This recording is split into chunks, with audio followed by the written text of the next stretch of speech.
This is the Horse Radio Network. This is episode 45 of Horsemanship Radio, brought to you by Index Fund Advisors, IFA.com. Horsemanship Radio is a part of the family of the Horse Radio Network. And today we have James Corral, jockey entrepreneur, and we have Jaime Jackson. He's the creator of Paddock Paradise, which is a boarding concept based on the lifestyles of the naturally healthy U.S. Great Basin wild horses.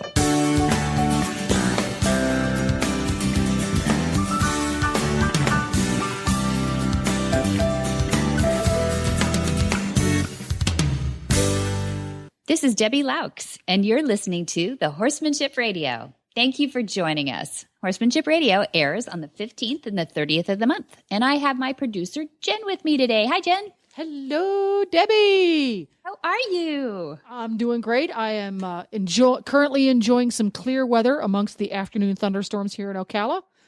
Yeah, I was worried about those thunderstorms cutting us off. Are we okay for today? Yeah, we're okay for today. It's been a tough week to record because the storms have been fast and furious, but I think we skated today. Yeah. Okay.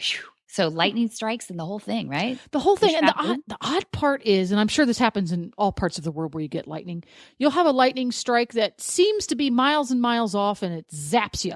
The power goes out, the router goes flooey. It's like, wow, how the heck that happened? We've had a few of those this week, but we're okay. And I'm sure folks who live in parts of the country that are cold and miserable right now in the Southern Hemisphere are saying, shut up. You're in Ocala. It's warm. You're in Florida. How bad can it be? That's right. That's exactly. Right. No, I'm so glad you're handling all the technology. So all I can say is call me back when it's all better. I have no idea how you do what you do. I'm amazed at how often we're having thunderstorms and such, and the microphones don't pick it up. Because sitting here at this end, watching the recorders run, I'm going, oh my gosh, they're going to hear all the lightning. No, don't hear it at all. Nothing. I didn't hear any of it. Of course, maybe I'm hard of hearing. I don't know. Maybe that's it. Yeah.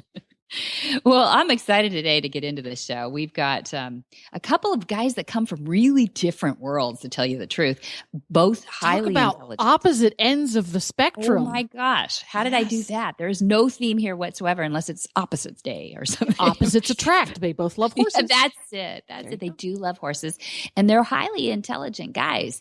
And that's maybe where it ends, because then they're both into horses, but they go on separate tracks altogether. And that's not a pun for James Corral, who's, a jockey. Oh, listen to you, separate tracks. I'm glad you got it.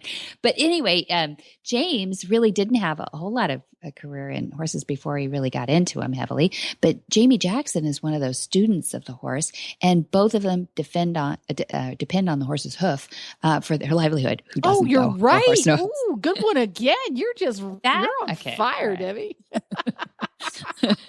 Well, I had a lot of fun introducing these guys to the new audience, and we've recorded them. And so I'd like to get right into them now, Jen, unless you want to stop me, hold me back. Oh, let's get into it. I can't wait to hear I haven't gotten to hear what Jaime Jackson from Paddock Paradise has to say, but I am familiar with the concept, and I'm very curious to hear what he has to say. Right after this word from IFA.com, we're going to hear from James Corral. Hi, I'm Mark Hebner, president of Index Fund Advisors and proud owner of Monty Roberts' Willing Partners graduate, He's a Sugar Bear. Investment portfolios are a lot like horses. You need to find one that best suits you, your temperament, and your stage of life. Some people might like an energetic horse and an aggressive investment portfolio, while others are more comfortable with a gentle ride and a more conservative investment portfolio. The trick is to find the one that's right for you. That's what Index Fund Advisors is all about, matching people with portfolios, risk-appropriate, low-cost, and globally diversified investment portfolios. You can find the right portfolio for you by taking the Risk Capacity Survey at IFA.com. That's IFA as an Index Fund Advisors. Or you can call us toll-free at 888-643-3133. That's 888-643-3133.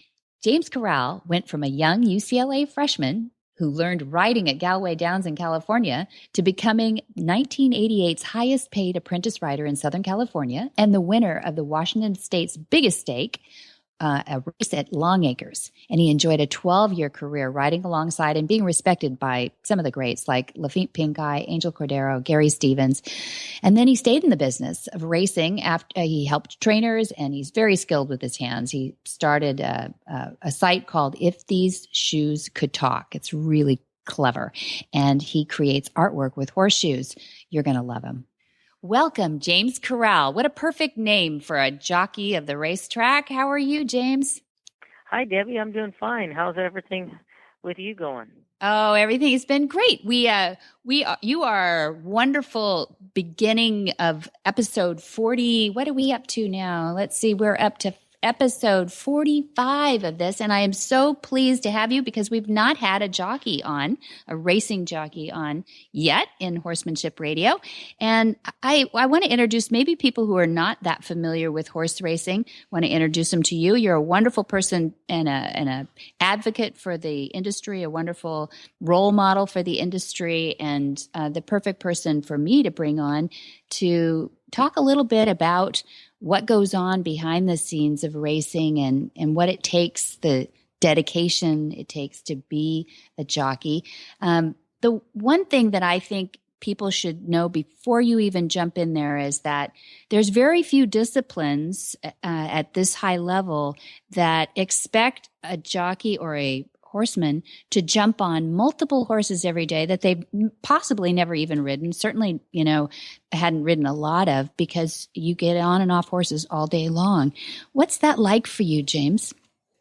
Well, I mean, the schedule that I was on would, first of all, being a jockey, and with horses in general, but especially at the racetrack, it's a 7-day-a-week job.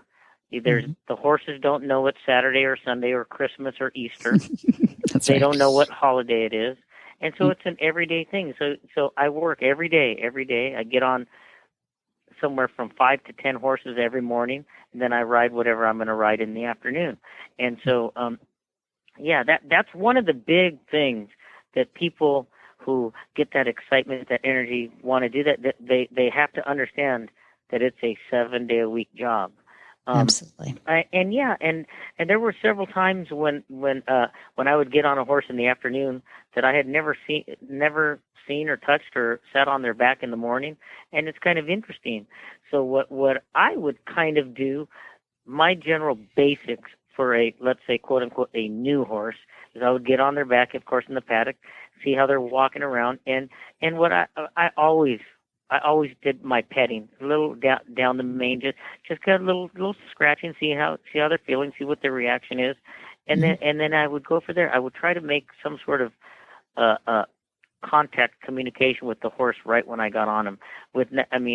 Sometimes with my legs just dangling, forget the stirrups, because you saw some of the pictures. Our stirrups are so jacked up so high. I mean, I keep my feet out of the irons as long as possible until I have to put them in.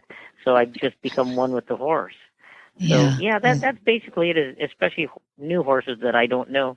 I try to make a communication, become one, see how they feel, see what they think about me as well. Yeah.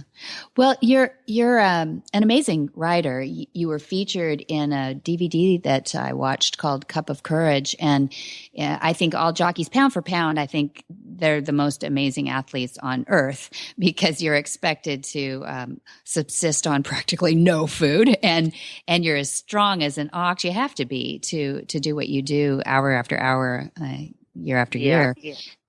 Mm-hmm. Yeah, I was going to say yes, because we're the average rider's about 115 pounds, and the thoroughbred is about 1,200 pounds.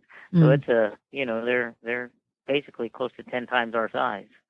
That's right. Yeah, but they're listening to you. I love watching horse racing and watching those ears twitch. And how much do you pay attention to the strategy of getting through a race versus what your horse is feeding back to you as you're racing? Or is it a little bit of both, or a lot of both? A little bit of both. I mean, like for example, let's say we talked about horse. What would I do to communicate, to come in contact with a horse that I haven't been on? Let's look at a horse that I have been on. Okay. If I know that it's a horse that doesn't like to be pushed, doesn't like pressure, doesn't like wants to feel like he's doing it his way, then I would get on the horse and jump out of the gate and not force, not do the push, kind of slowly, kind of pick up his head and let him, even though I'm asking him, but on a very kind way, so he's feeling like he's doing what he wants to do without pushing him. Now there's other horses that I might be on a speedball that thinks that he's a quarter horse. I mean, a dragster rather, coming out of the gate, and I just got to hang on to a lot of mane and make sure I'm not sitting in the gate and have him leave me in the gate. So I just have to be prepared for what that horse would feel comfortable doing, what his or her comfort is of running is, what their style would be. Yeah. You have been alongside in races with some of the greats, Lafitte Pink Eye. We mentioned Shoemaker.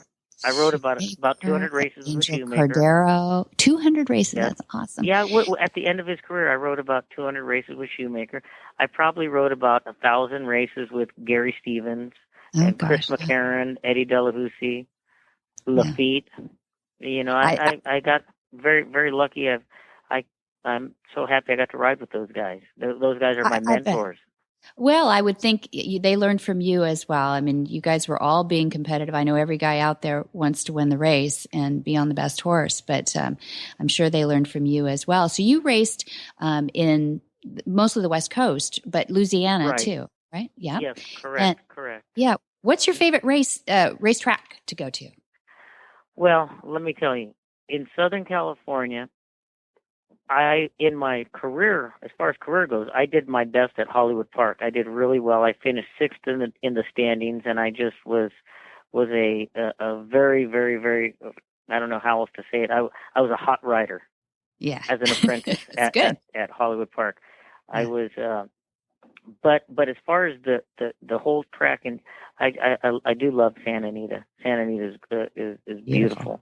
I mean, even with the mountains in the background and all it's enjoyable. It's good for the general public can go up and see in the paddock, and it's just a lot of fun in all ways of looking at it, from the public to the riders to the horses to the just the whole picture. I love Hollywood. I mean Santa Anita. But when it came to riding, I was a hot little bug boy at Hollywood. That's an apprentice, because you won probably more than you were a top. You won more money than any apprentice the year that you apprenticed. I finished fourth in the nation. I finished fourth in the nation. Yeah. As top in Southern California. As an apprentice, right? Yeah, I was the top in California. Yes. But getting back to the races, the race tracks, I loved racing in Seattle, and I know that you were there a few days ago. I loved Long Acres. Long Acres was so much fun. I was there for 3 seasons, and I did really well up there. I won the biggest race of my career was up in Seattle. I won the Long Acres Mile in 1990, and that was my biggest the biggest race that I ever won. The purse for that race was $300,000. And it's the way you can kind of compare it. The Kentucky Derby that year was $750,000, and it's 1.5 now. It's $1.5 million now. What horse were you on that race? I was on a horse named Snip Ledoux, and I rode him 6 times at that meet, and we won all 6. So I was 6 for 6 on that horse. That owner is happy with you. Did he have the same owner the whole time? Yeah. Yes. Yep. Yeah, the owner actually claimed him it was the new record, the highest claim of the history of the state of Washington. It was a $60,000 claim, and he claimed him for $60,000, ran second, then ran him in an allowance race, and they put me on him. We won, and then we won 5 stakes after that. Good so night. I won an allowance and then 5 stake races. Yeah, that's tough to do. In case people don't know much about racing, that's tough to do. So tell me how a UCLA freshman, that's California, University of California at Los Angeles. How does a UCLA freshman end up a jockey shortly after that? Well, let me tell you what happened. It's kind of an interesting story. I went to UCLA, and I was not a big fan of school. But I was just doing what quote unquote Dad said. My father was a Superior Court judge in Los Angeles, and he wanted me to go to law school and become a lawyer like he was. And so I was just kind of doing what Dad said. And I was going to UCLA. I worked at the small claims department, the court building. He got me a side job there. So, but the man that ran that department during lunchtime, he wouldn't go have lunch. He would run to Hollywood Park in bed.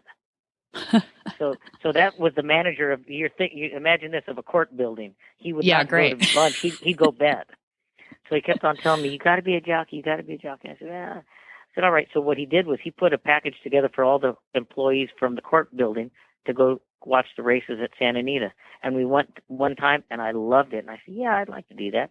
So I went from living in a beautiful house in Westwood I moved to Temecula. I lived in a tack room for 9 months at Kingsway Farm next to Galloway Downs to learn how to ride.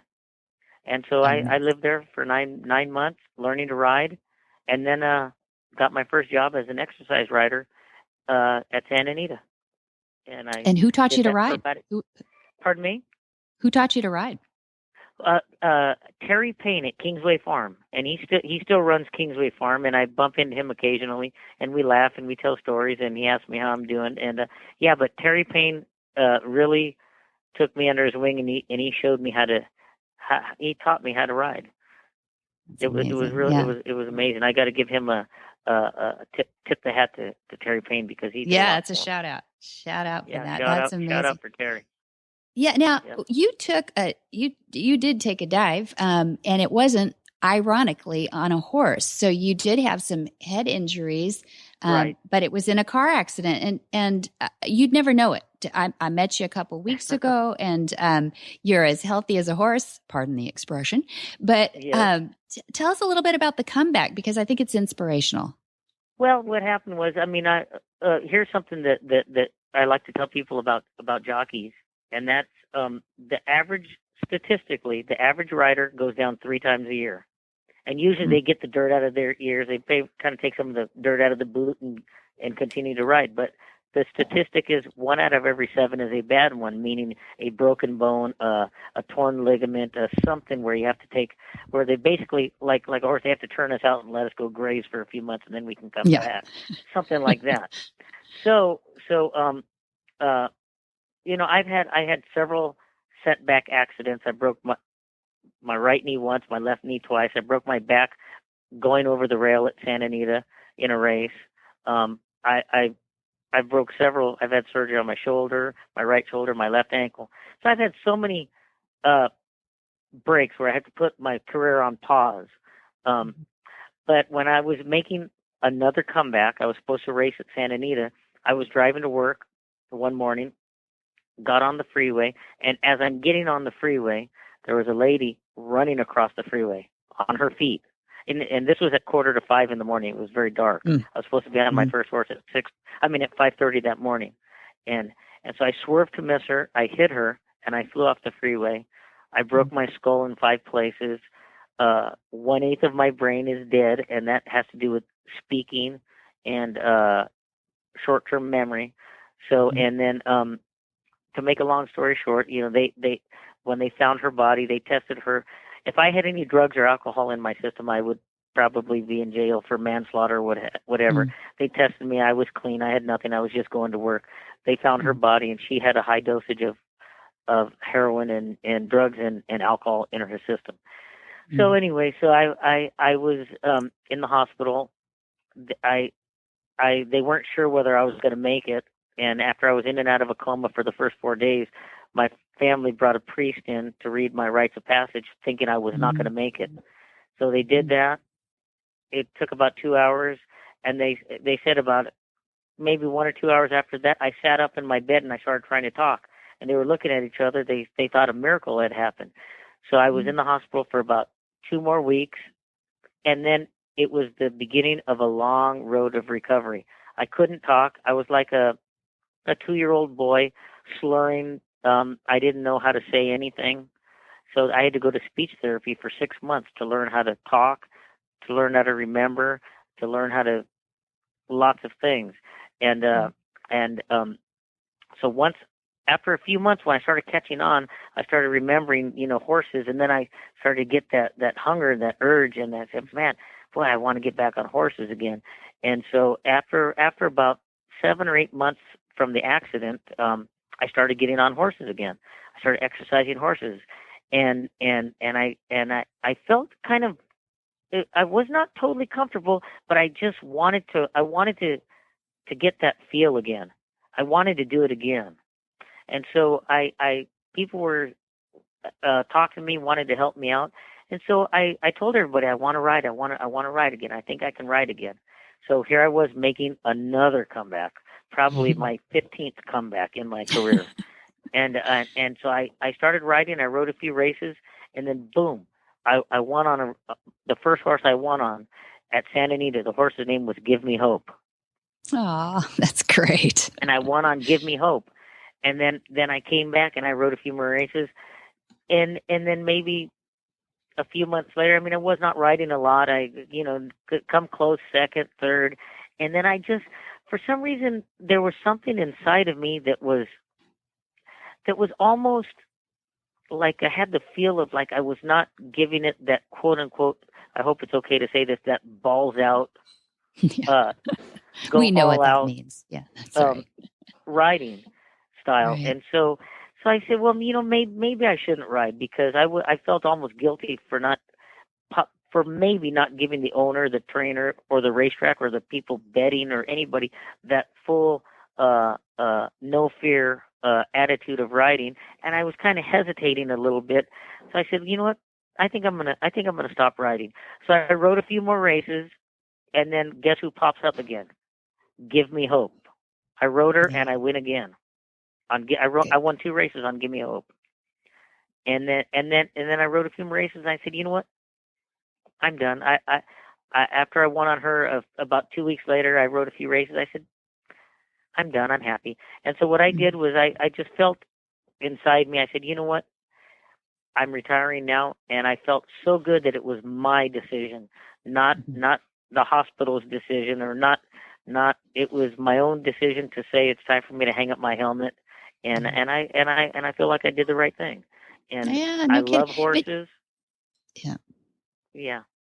What a blessing that you've been able to kind of stay in the industry, though, too. I would feel like you did sell out if you had not stayed with the horses, but you did. Right. Tell us a little bit about post riding. Well, what I did was I once I made it very clear, which it's kind of an interesting thought about what happened. As soon as, because I was a jockey this whole time, and then once I made it very clear to everybody that I'm retiring, I'm not going to ride anymore in the afternoon, but I wanted to continue to get on horses.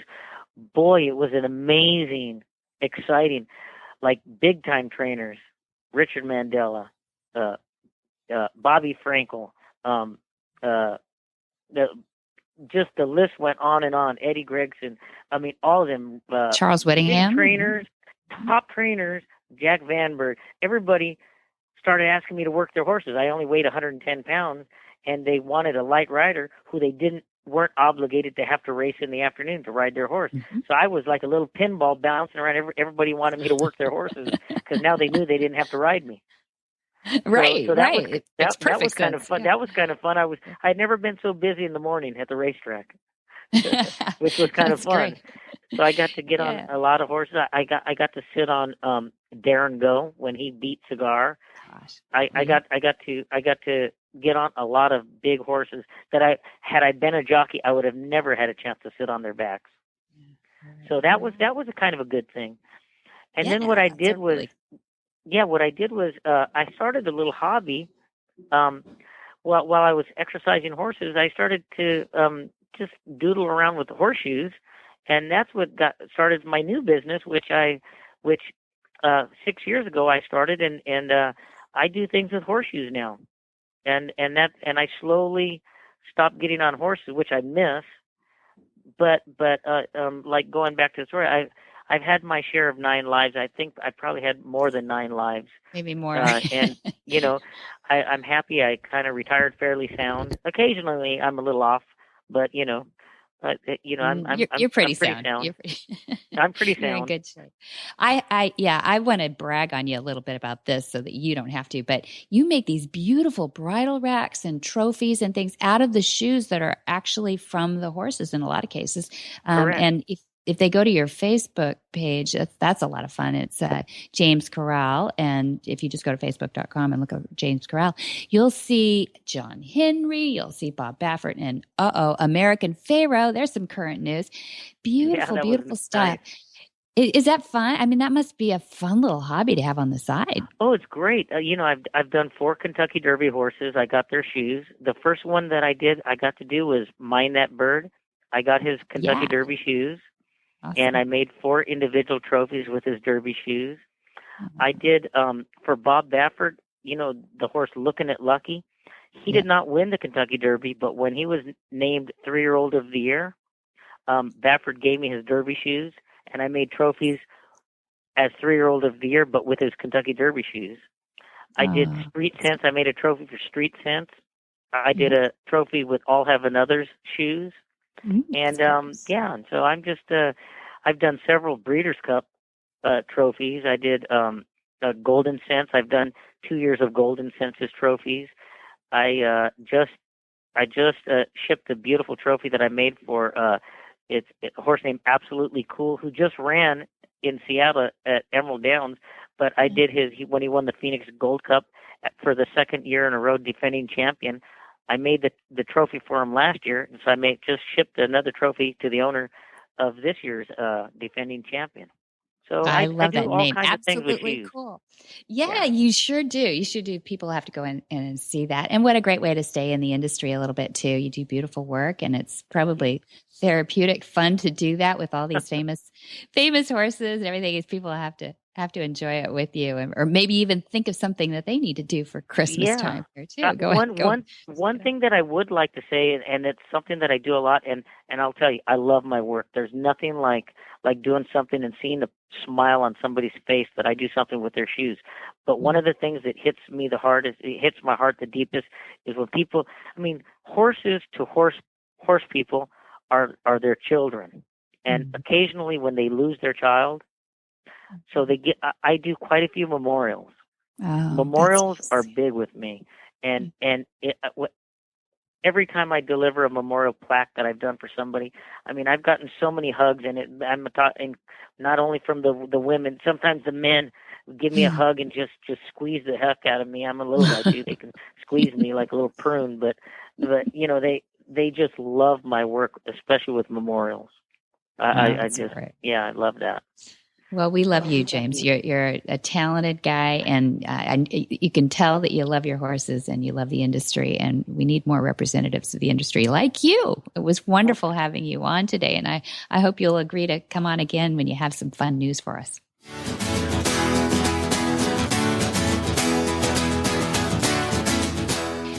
We're really excited because Sean's Omega Fields company has done something amazing for one of our test horses. His name is Cadillac. And we felt so strongly about it that we definitely wanted to bring him on as a sponsor of Horsemanship Radio. And we wanted you to know that it came in that order first, is that we were so impressed with this product and with this horse's results that we wanted to have him a part of our monthly shows. What is it about the Omega Fields product? Something's different. Omega Fields was built around a really unique and proprietary technology. Flaxseed has been known for a long time to contain rich source of omega-3 fatty acids along with omega-6 and omega-9 fatty acids in a near perfect balance. But historically, there was a problem using it. It's high in fat, and when it was milled into a feed product or a food product, it would go rancid very quickly. So our company had developed a proprietary technology for stabilizing this high-fat flaxseed to make it usable, give it a long shelf life in a natural environment. We don't use any chemicals or additives to extend the shelf life or anything like that. It's a completely natural process. That's what makes our flax really different. It makes it usable. It makes it nutritious over a long period of time. We guarantee an 18-month shelf life, so consumers can use it with confidence without it going rancid that, would potentially harm the horse. So quality of manufacture, every single thing in that product, Omega Horse Shine, is food grade. It's made at a food grade facility with great care of product quality. The stabilization technology makes that omega-3 nutritional value locked in and usable for a long period of time. So proof is in the pudding, so to speak, that it really works. You'll see dramatic results in a fairly short period of time. Jaime Jackson is a 40-year veteran hoof care professional, author, researcher, and a noted expert on both wild and domestic horses. He's a pioneer in the practice of natural hoof care, and Jaime wrote, first after studying wild horses in the U.S. Great Basin, wrote a book called The Natural Horse, Lessons from the Wild in 1992. Jaime Jackson resides in Central California and continues to maintain a trimming and a rehabilitation clientele. In 2009, Jackson and Jill Willis created and managed the Institute for the Study of Natural Horse Care Practices, a training program for natural hoof care practitioners. Welcome, Jaime Jackson. I'm honored to have you on this show. How are you today? Very good. My pleasure to be here. Well, it really is our pleasure because I can't wait to introduce some of the things that you've done in your long career to a lot of listeners who think, boy, what am I going to do with my horse when I want to go to this natural care and I'm starting to get a feel for what horses in the wild really are like. How do I recreate that? It feels like you're kind of starting to answer that for those that are listening. Would you describe what you do for people? Well, what I recommend to people is in part based upon my observations of horses in the wild. It's from 1982 to 1986. Excuse me. And I try to translate what they're doing in the wild into ways that would be useful or applicable for people who own horses back here in the civilization. Right. So that's a big story right there in itself. You range from things like diet to how you feed them to how you house them, how you take care of the hooves, and things like that. Right, which is your attempt to tell us or translate for us what a horse really should be living like in a natural environment. Now, I imagine that back in, what would you say your earliest riding was what, 92? You're an author? Yes. Uh-huh.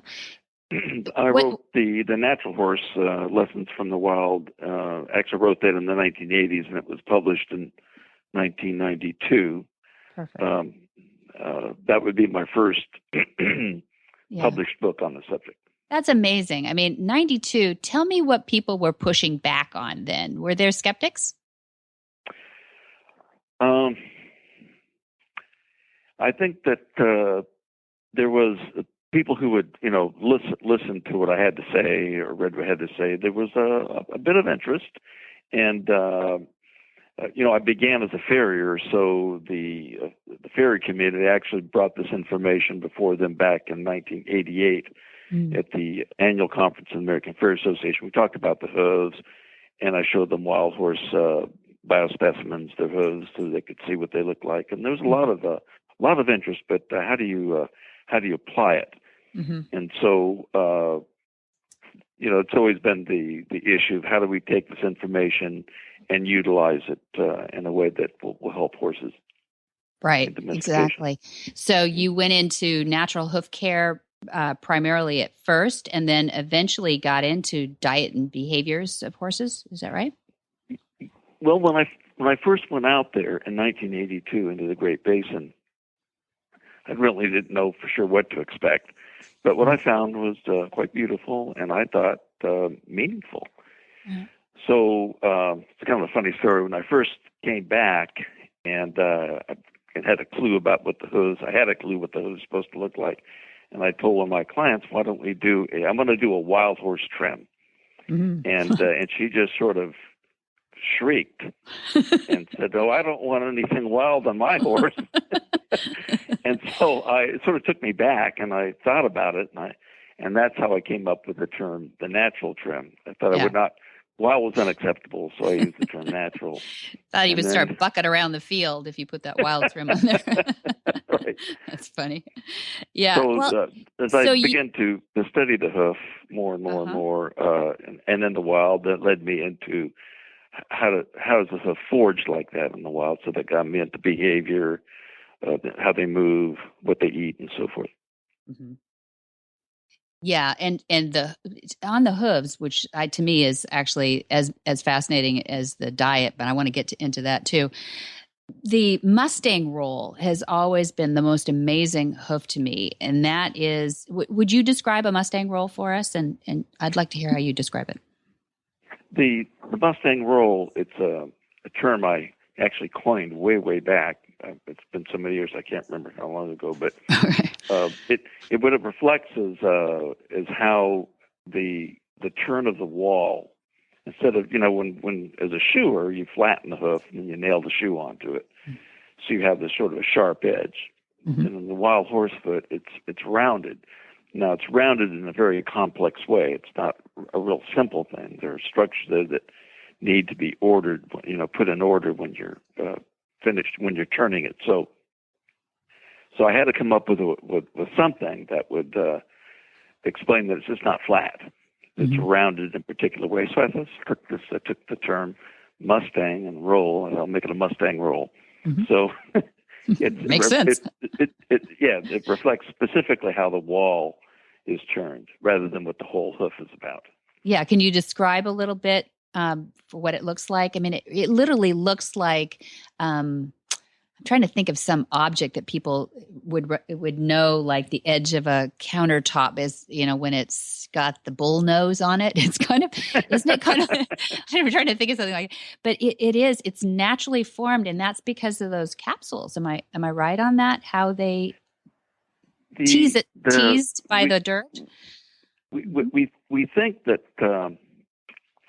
my thinking way back in the 1970s when I began as a farrier in the 1980s and even into the future, people think of the hoof breaking over the toe, sort of the direction of the toe that goes over.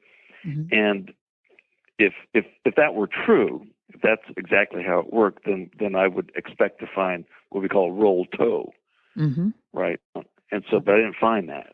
Right. The Mustang roll goes all the way around the foot, and then I realized that the hoof, and I could see it just from my observations out there, is that the hoof lands and takes off in different directions. So it makes sense that it would be rounded.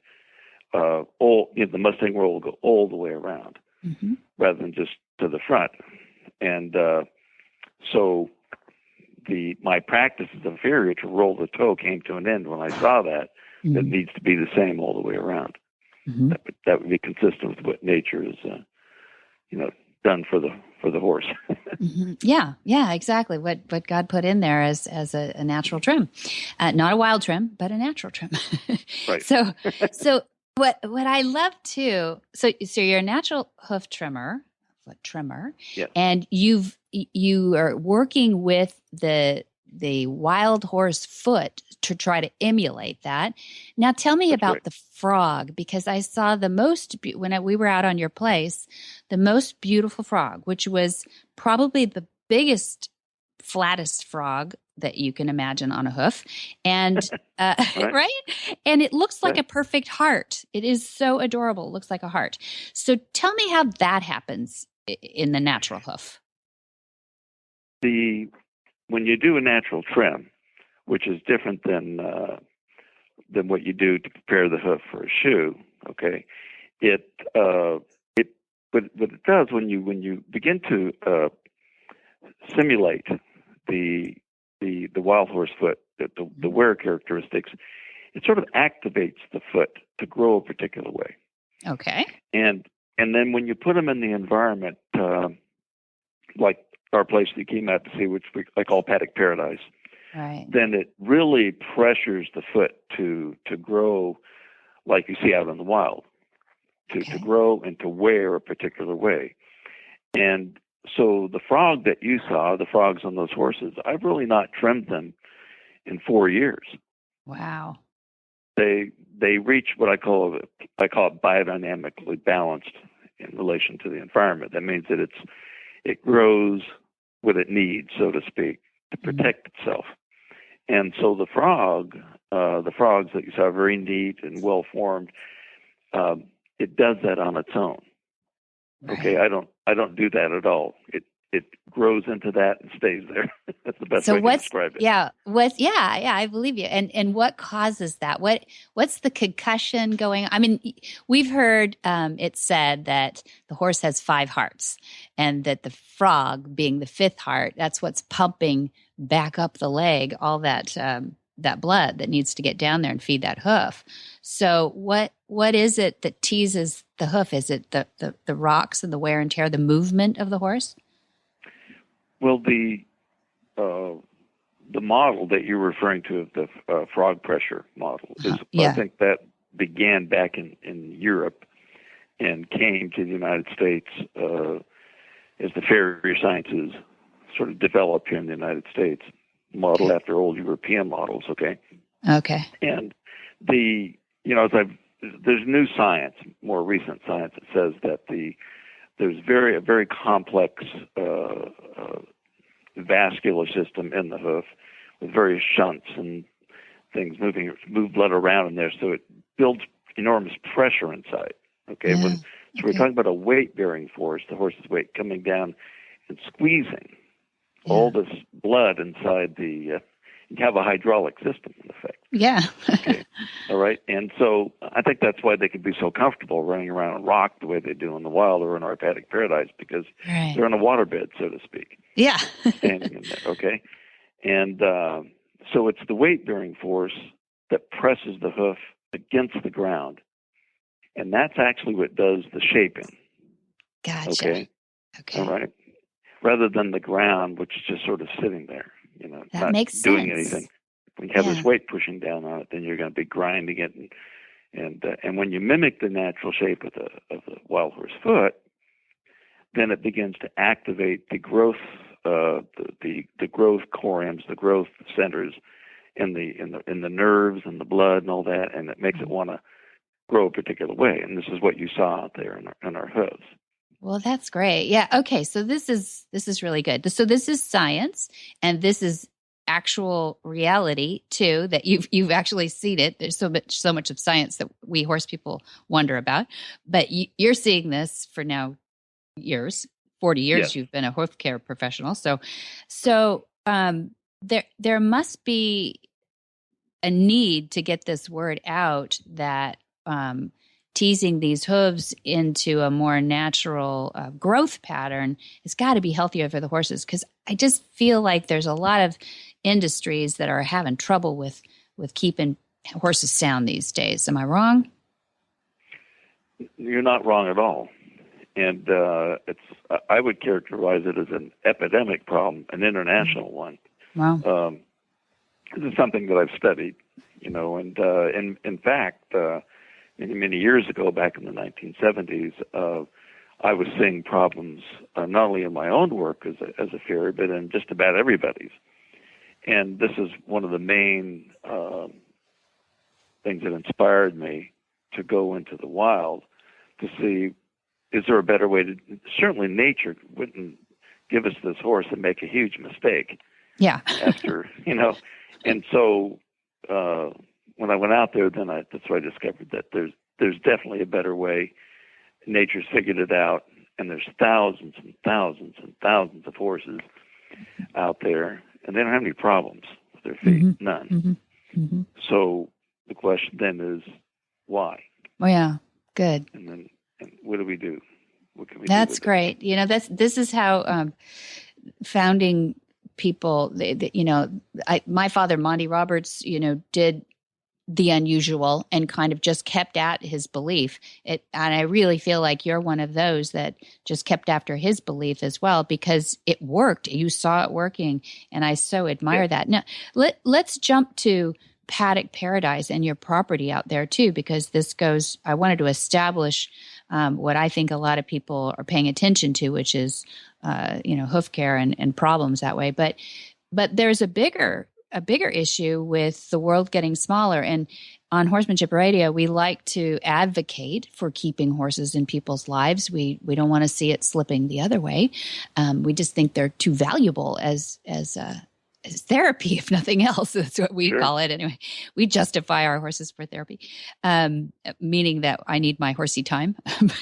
but we want to keep them closer because we think, that they're really important to our future. And you have also found that a small piece of property can do a lot more for a horse than just be a pasture.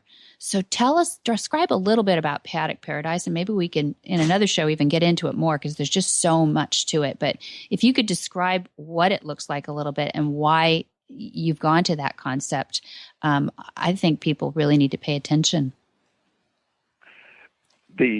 Like the hoof, my inspiration for Paddock Paradise came from the way I saw horses travel in the wild. And a lot of other species do as well, the same thing. They move on paths. They move on paths from one place to the next, okay? Yeah. And typically in pecking order, okay?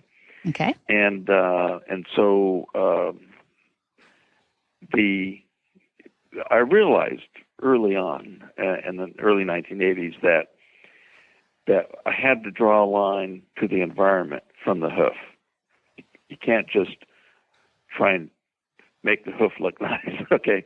Yeah. It has to be, the horse has to be in the right environment. And so this became a problem with everywhere I went as a shoer, that the environment was creating problems.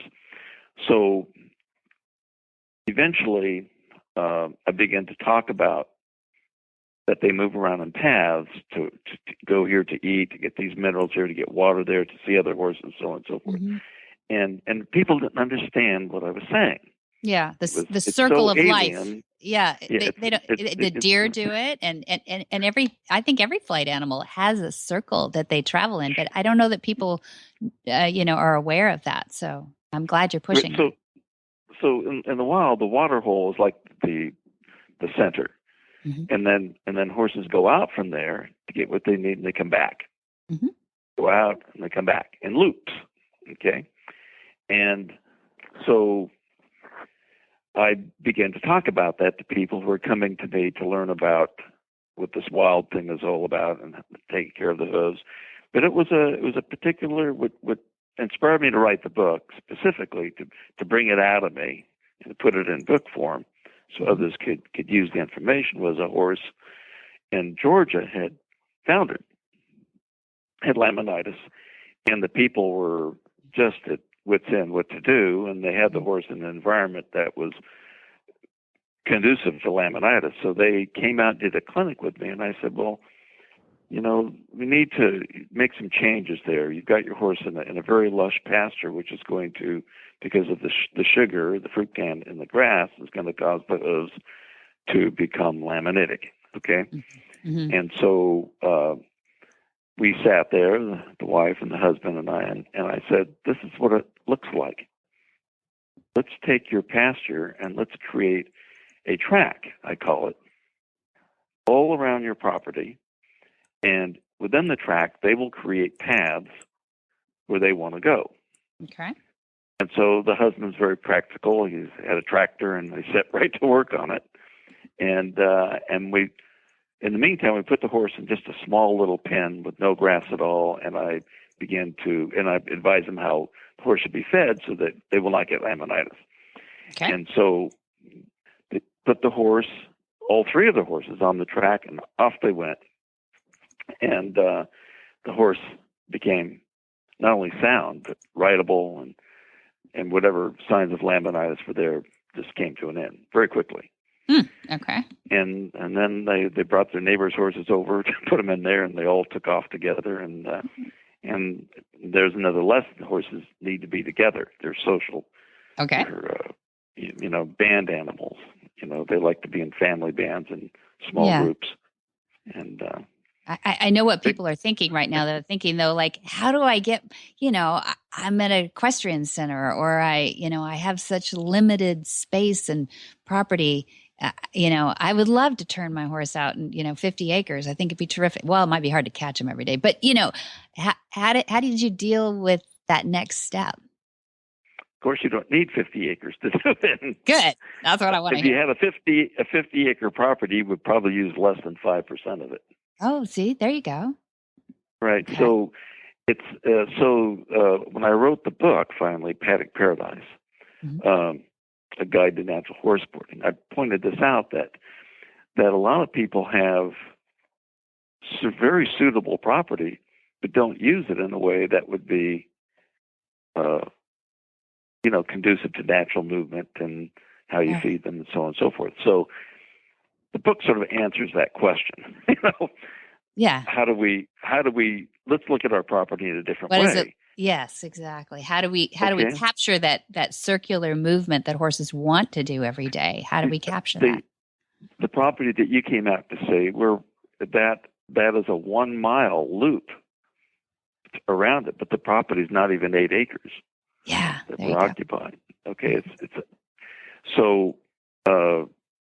the track can be run, here and there in different places, and as you know, we stage the feeding areas along the track, so the horses are eating in different places, and then they've got their water hole where they go to drink, right? And so Paddock Paradise is about providing opportunities to behave a particular way, like they do in the wild. Yeah. Okay. We have what do horses? What do they want to sleep on? Well, I saw what they did in the wild. Okay, so we created an area there in our Paddock Paradise, the sand pit we call it. The sand pit. Yeah, that's cool. They go there every morning at 10 o'clock. You can set your watch to it, okay? And they lay down in there and they go to sleep. So we should describe it. It's like a bowl-shaped bit in the sand that you've really dug it out, though, so they can really get down in there and scratch and do their thing. And you say the wild horses did that? They dug those in the wild? Oh, yes. Of course, they have even more than that. They have rolling areas, bathing areas. They have different things. So we've sort of provided them with an area where they can go and roll and sleep. Yeah. Yeah. Okay. And roll into one there. And so we brought, our as you saw, our track is all rock. Mm-hmm. So we had to dig that out. We brought in a bunch of sand and poured it in there for them. And they immediately went to work on it to turn it into a bed. Mm-hmm. Yeah. Funny. And one of the things you said that I found so interesting is that you made a trench and you put like that loose gravel that they put under road beds as they're building roads. You put that in a very narrow, I don't know, what is it, about 8 or 10 inches wide, maybe more? What is that track that you put around there with the rocks in it? Actually, the track where the horses go out, go out on, it's just that whole mountain is just rock. So we didn't have to, but they ground out a path that you saw in there. It was about a foot wide, right? And so and you'll see this in the wild. There's like an indentation in the ground where the path is. Okay, so like a deer trail. They created that, right? I see. So you're saying you could simulate that, though, if people didn't have rocky territory, they could. Absolutely. Okay, so there we go. For example, in some areas where it rains a lot, it's muddy. Mm-hmm. It's like, what do we do? Because it's a big mud hole, right? So I actually met with a Lompoc road engineer for the city of Lompoc, and we talked about it. And he says, "Oh, this is simple to solve. We do it all the time." And he took me out to a park, and what you do is you dig a trench and they, you can get a trenching tool. You can rent one, and just walk behind it. It'll dig out the dirt, and about 8 inches deep, and no more than a foot wide. And then you put road gravel in there. Yeah, there we go. It's the cheapest material you can buy for it should be for making. And you put it in there. You do this in the summer, and then the horses will start walking on it because they'll want to, right? Because it's sort of in their DNA to walk in hard ground. Okay, they want to do that, and they'll start tamping that down so it doesn't form like a gravel road. So, for example, people in England who have this problem, I've advised them to go ahead and just trench a path, and the horses will stay on it. And some people just do the whole track, which is 10 foot wide, maybe wider in other places. They'll just put a gravel road for the horses to walk on. You can do that. You don't need to. And the other thing is that horses can walk in the mud. It's okay. In wild horse country, it snows up there, it rains, it's muddy. They'll walk around the mud for a month, longer. So the mud really doesn't cause. I mean, there's another little myth out there, is that mud causes thrush. Okay. Yeah. And if that were true, then you would have nothing but thrush in wild horse country, because they walk around in the mud enough that would cause it if that were the case. Yeah. Yeah. Okay. So what prevents the thrush? You're saying that movement through the environment it's the standing still that creates the thrush? Yeah. I think that thrush is, this is my opinion, and it's after 40 years of looking at the problem, is really based on diet and exacerbated by unnatural boarding conditions. Okay? Yeah, that makes sense to me. And you say we didn't have any thrush in those horses out there, right? No. The frogs were just as clear and clean and hard as a rock, right? We'll put a picture up of that. We'll put a picture of that, because it's a beautiful hoof if you like hoof. I do.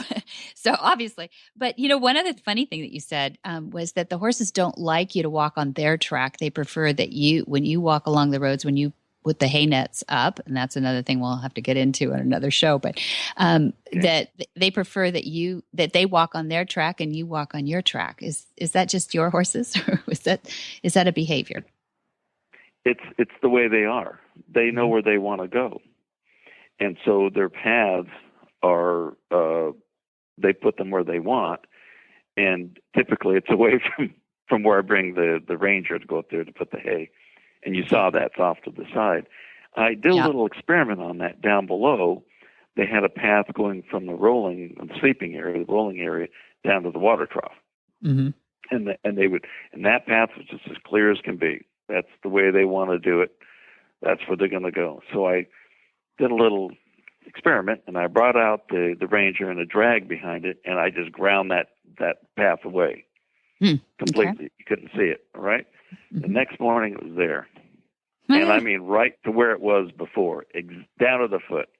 That's funny. And I thought, isn't this something? It's that they know what they want. Yep. And you saw they had their paths all over up in there. Yep, I did. They created them, and they can express their displeasure if you force them off of them. Right? So, I love it. I love what you're doing, Jaime. I really love what you're doing, is studying the horse first and then building the world around them that we can. I mean, everybody's got their limitations, and I'm sure there's some people just drooling to see Paddock Paradise on your website. And where would you like them to go to see some of the work you do? I know that you and Jill Willis created and managed the Institute for the Study of Natural Horse Care Practices. And what's the website that you want people to go to? The ISNHCP, as we call it, the acronym for the Institute, is our training program for people who want to do this sort of work. Okay, they can go there. Okay. They can go to our sort of parent organization, the AANHCP, which is the Association for the Advancement of Natural Horse Care Practices. So it's AANHCP.net, and you can see that. And then the Facebook for Paddock Paradise.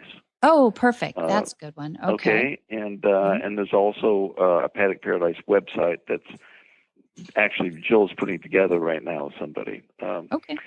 So that'll be up fairly soon. But the Facebook is a good way to find out more about us. Yeah, it's real current too, and there's all kinds of ideas that people are putting there. It's a great little way to forum with Jaime and Jill, and I would love to have you back for a tip, and I would love to have you back maybe to talk further about some of the vices that you can discourage through some of your concepts, and just overall health of the horse. We're all in it for the love of the horse, and I'm really happy to have you here. Would you come back for a tip? Absolutely. Great. Okay. We would love to have you back, Jaime, and thank you, Jaime Jackson, Paddock Paradise. Carolyn Pine, DVM, lists ways to acquire an affordable horse in our trainer's tip this week. Dr. Caroline Pine, thank you for coming back. I appreciate it. No, you're very welcome. It's my pleasure. It was really fun interviewing you. And what I wanted to do was, since we didn't really have a lot of veterinarians on our show in the past, we wanted to have a vet tip from somebody who has been around horses and small animals. And, you just have so many years of experience, over 20 years experience as a veterinarian.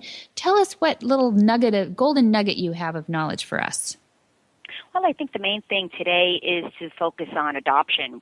There's a lot of organizations out there always adopting and advertising for dogs and cats, but there's a lot of young kids out there that want to have an experience of the relationship between an equine, and one way to do that is by adopting a horse. And there's lots of organizations that do that. There's horses that come off the raceway that need a home. There's horses that come from abused homes or homes that just cannot afford to keep them due to either relocation or financial reasons. And those horses are available for adoption. Many people say, well, I can't afford to purchase a horse. That's not necessarily the case, especially nowadays. And in order to keep that available, we do need to educate our public that these animals need homes too. So are you talking about horses that are trained and ready for kids, though? Because they might not necessarily be, like if they're off the track thoroughbreds, OTTBs, you got a little training involved in, do they come with a DVD or anything to help out the kids?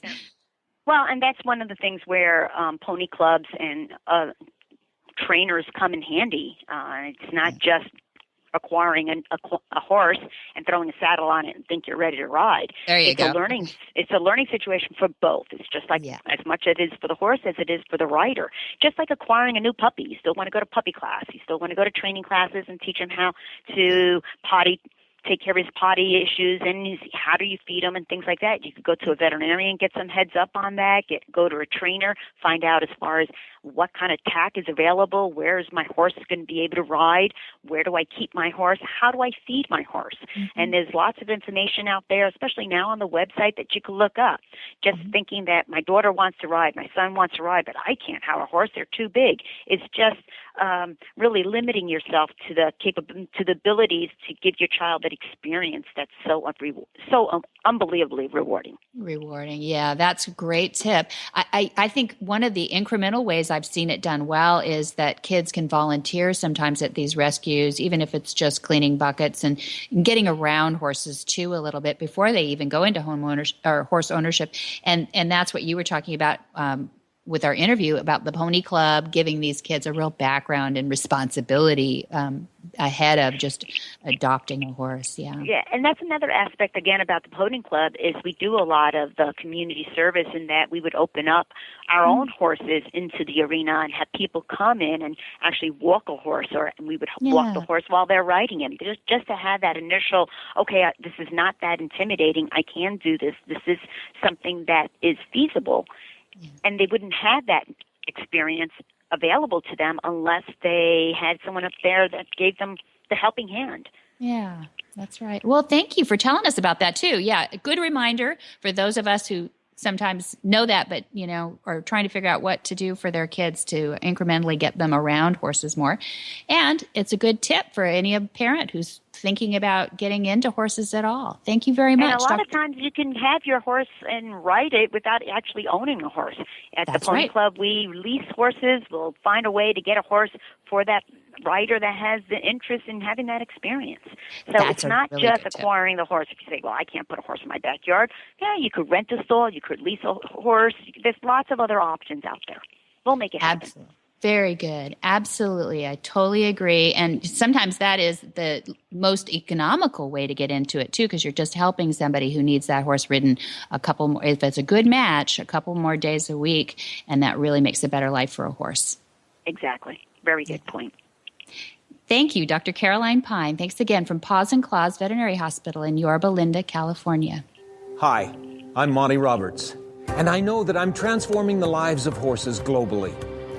You can learn to do it too on my Equus Online University. There's a new lesson on there each week, all the way from join up to advanced. Watch world's champions give their lessons. Join at montyroberts.com. Go to my Equus Online University. You can transform your horse too. What in the wide, wide world of sports is going on here?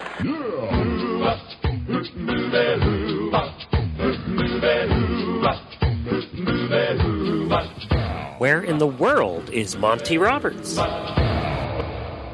Monty is looking forward to meeting some new friends, two-legged and four-legged, August 1 and 2. Coming right up, we have the Riding with Respect workshop, and then he goes straight into August 3 through 7, Monty's special training at Flag Is Up Farms in California. Then September 5th, we have a really special Night of Inspiration with Monty and Pat at Flag Is Up Farms. Then he's off to England, and on October 10, 17, 23, and 29, finishing up in Halloween. Do they have Halloween in England? I'm not sure. But October 31st, his last show is in Scotland. So he goes from top to bottom, or bottom to top. There we go. And November 6th, he comes back, and there is a Horse Sense for Leaders. It's a professional development workshop at Flag Is Up Farms, building trust-based relationships. And that's with Dr. Sue Kane facilitating. And then November 7 and 8, we have our Wild at Heart weekend with my mom, sculptress and equestrian Pat Roberts, and some of her dearest friends. A little celebrity tossed in there, too. So that's November 7 through 8, Wild at Heart. Ooh, that's going to be fun. You can thought you might like that. You can find more at montyroberts.com, the website. If you're old-fashioned and you'd like to make a phone call, you can reach the folks at Monty Roberts at 805-688-6288. And for today, more details about today's show, you can go to horsemanshipradio.com, where you'll find links and photos and more information about today's guests and or topics. And as always, we love to hear your feedback here. So follow us on Facebook at facebook.com/Monty Roberts, or you can follow us on Twitter if you're a tweeter at twitter.com/Monty_Roberts. And go get the app. Horse Radio Network. Yeah, that's right. Horse Radio Network app is a free way for you to listen to all the Horse Radio Network shows with you on your phone, Android or iPhone. You can download it today. Go to your app store and search Horse Radio Network. That's true. And many thanks to our sponsors. That's IFA.com, Omega Fields, and Monty Roberts University. We couldn't do it without you. And be sure to visit all the other great shows on the Horse Radio Network at www.horseradionetwork.com. And until next time, have many happy horse hours.